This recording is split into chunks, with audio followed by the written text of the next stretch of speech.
સુરતની બાનેસરા પોલીસે ₹22 લાખની છેતરપિંડી કરનાર આરોપી આકાશ હીરાભાઈની ધરપકડ કરી લીધી છે। ફક્ત મહિલાઓને લોન આપી છેતરપિંડી કરતા હતા।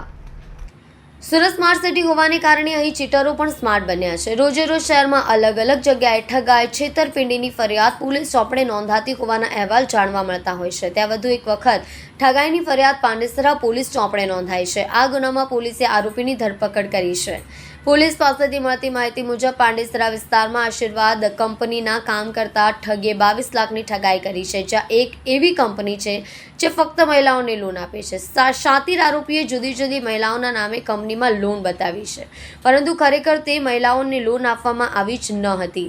આ આરોપીઓ તમામ પૈસાઓ પોતાના અંગત કામો માટે વાપરી નાખ્યા હતા, જે મામલે કંપનીના મેનેજરે પાંડેસરા પોલીસ સ્ટેશનમાં ફરિયાદ નોંધાવી હતી। પોલીસે છેતરપિંડીનો ગુનો દાખલ કરી આરોપી આકાશ હીરાભાઈની ધરપકડ કરી આગળની કાર્યવાહી હાથ ધરી છે।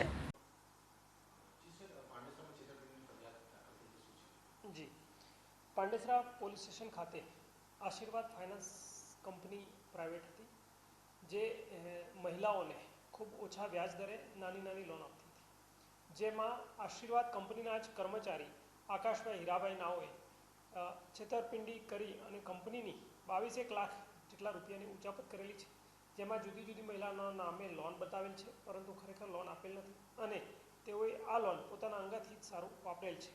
જે મતલબની ફરિયાદ ભાવેશભાઈની રજીસ્ટર કરી પાંડેસરા પોલીસે ગુનો દાખલ કરેલ છે અને ગઈકાલે આરોપી આકાશ હીરાભાઈ નાઓને અટક કરવામાં આવેલા છે અને મુદ્દામાલ રિકવરી માટે પીએસઆઈ શ્રી પુરાણી નાઓ તપાસ ચલાવી રહેલા છે અને આગળની કાર્યવાહી તેઓ દ્વારા કરવામાં આવી રહી છે।